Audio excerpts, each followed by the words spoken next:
안녕하세요. 사건사고와 보험 이야기를 다루는 채널 사건사고TV 김지윤입니다. 교통사고 당한 경우 형사합의와 민사합의가 있다는 이야기를 들어보셨을 텐데요. 형사합의와 민사합의는 별개인데, 형사합의는 가해자가 형사처벌을 경감받기 위해서 피해자와 합의를 보는 것이고, 민사합의는 가해자의 불법 행위로 인해 발생한 피해자의 손해에 대해 민법상 손해배상을 하는 것으로, 가해자가 자동차 종합보험에 가입되어 있다면 이 민사합의 부분은 가해자 대신 보험회사가 피해자와 하게 됩니다. 이번 영상에서는 형사합의에 대해서 알아보겠습니다.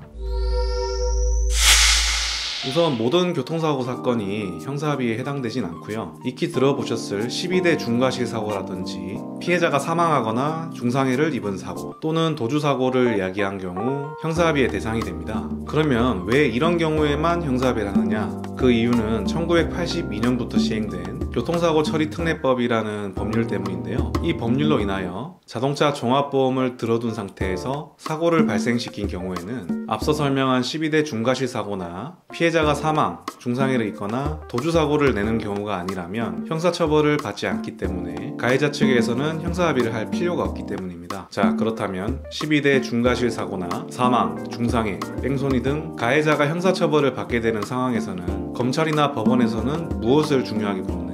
바로 가해자가 피해자와 합의를 했느냐 여부를 중요하게 봅니다. 형사사건 같은 경우에는 가해자가 충분히 반성하고 피해자 측에게 충분한 사죄를 했다고 인정되는 경우 이를 참작하여 형사처벌을 경감시켜주는 경우가 많은데요. 이를 인정받기 위해서는 피해자 측과 원만하게 합의를 해서 합의서를 제출하고 피해자 측으로부터 선처를 바란다는 내용이 담겨있는 탄원서를 제출하면 그 내용을 보고 검찰 단계나 법원 단계에서 이를 참작하여 다소 경감된 형사처벌을 받게 될 가능성이 높아지는 것이죠. 특히 사망사건, 음주 인피사고 등 사회적 비난 가능성이 크고 사고 재발의 방지 차원에서 강력한 처벌이 필요하다고 인정되는 사건의 경우에는 피해자와 합의가 안 될 경우 가해자가 구속될 가능성이 높기 때문에 가해자 입장에서는 적극적으로 형사합의를 하기 위해 노력할 것입니다. 이렇게 형사합의는 가해자가 형사 책임을 경감받기 위해 민사합의와는 별개로 피해자 측과 금전적으로 합의를 보는 것인데요. 이때 금액은 정해진 부분은 없고 통상 초진 주수당 50만원에서 100만원 사이의 금액에 결정되는 경우가 많고요. 사망사건의 경우에는 몇 년 전에 3천만원 수준에서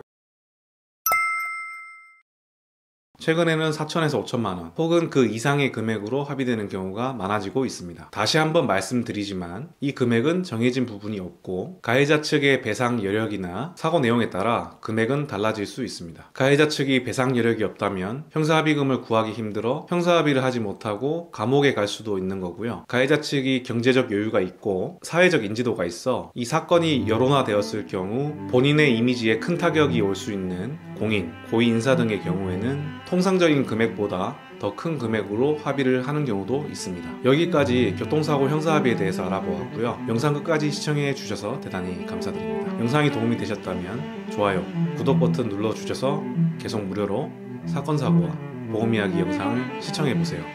감사합니다.